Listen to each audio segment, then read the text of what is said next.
കർക്കിടക മാസത്തോടനുബന്ധിച്ച് അമ്പലപ്പാറ ചെറുമുണ്ടശ്ശേരി പാലേക്കാവ് അയ്യപ്പ ക്ഷേത്രത്തിൽ അന്നദാനം നടന്നു. നിരവധി ഭക്തർ പങ്കെടുത്തു. അമ്പലപ്പാറ പാലേക്കാവ് അയ്യപ്പ ക്ഷേത്രത്തിൽ രാമായണ മാസാചരണത്തിന്റെ ഭാഗമായി ഭക്തജന പങ്കാളിത്തത്തോടെ കർക്കിടക മാസം 31 ദിവസവും നടക്കുന്ന അന്നദാനം ഭക്തജന സാന്നിധ്യം കൊണ്ട് ശ്രദ്ധേയമാകുന്നു. 10 വർഷത്തിലധികമായി ഈ അന്നദാനം തുടർന്നു പോകുന്നു. ക്ഷേത്ര ഭരണസമിതി president Unnikrishnan, vice president Rajagopalan, ഗജാൻജി PV സുന്ദരേശൻ എന്നിവരുടെ നേതൃത്വത്തിലാണ് അന്നദാന ചടങ്ങുകൾ നടക്കുന്നത്. ഈ പ്രദേശത്തെ മറ്റു ക്ഷേത്രങ്ങളിൽ ഒന്നിലും 1 മാസം നീണ്ടു നിൽക്കുന്ന അന്നദാനമില്ലെന്നും പാലേക്കാവ് അയ്യപ്പ ക്ഷേത്രത്തിന്റെ പ്രത്യേകതയാണ്. പാലേക്കാവ് ചെറുമുണ്ടശ്ശേരി പാലേക്കാവ് അയ്യപ്പ ക്ഷേത്രത്തിൽ 10 വർഷമായിട്ട് ഞങ്ങൾ കർക്കിടക മാസം 31-32 ദിവസങ്ങൾ പൂർണ്ണമായിട്ട് എല്ലാ ദിവസവും ഉച്ച സമയത്ത് അന്നദാനത്തിൽ നടത്തിക്കൊണ്ടിരിക്കുന്നത് 10 വർഷമായിട്ട് തുറന്നുകൊണ്ടിരിക്കുകയാണ്.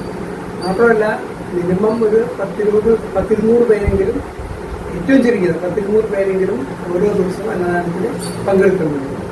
അത് തുടർന്നും നടന്നുകൊണ്ടിരിക്കുന്നുണ്ട്. അതുപോലെ തന്നെ ഇവിടെ ഭക്തജനങ്ങളുടെ പൂർണ്ണമായ സഹകരണം എന്ന് വെച്ചാൽ കുറച്ചായിട്ടും അതുപോലെ തന്നെ ഒരു ദിവസം അന്നദാനത്തിൻ്റെ ഒഴിവായിട്ടും അങ്ങനെ കുറേ ആൾക്കാർ ഇത് നമുക്ക് തന്നുകൊണ്ടിരിക്കുന്നുണ്ട്. എന്തായാലും നാട്ടുകാർക്ക് എല്ലാവർക്കും പ്രത്യേകം നമ്മൾ നന്ദി പറയുകയാണ്.